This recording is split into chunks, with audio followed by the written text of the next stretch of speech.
बिगड़ जाई दुनिया सुधर जाई हम तो बिगड़ जाई दुनिया।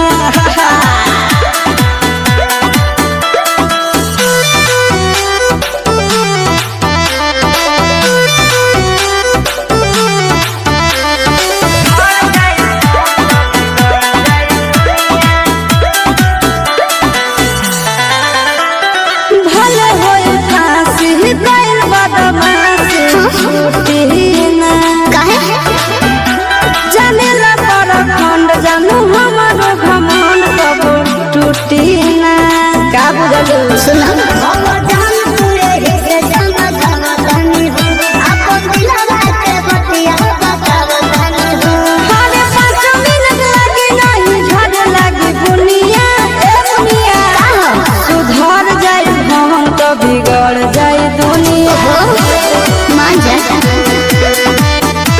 सुधर जाई हम तो बिगड़ जाई दुनिया।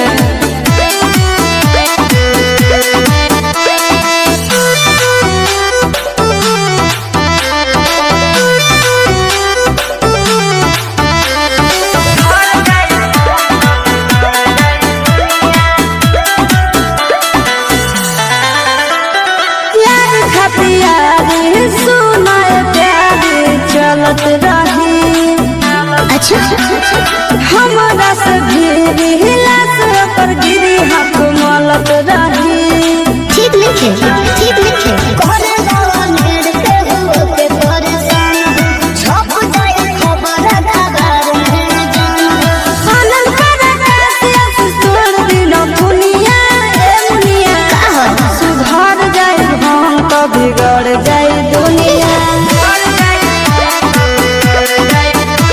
सुधर जाई हम तो बिगड़ जाई दुनिया।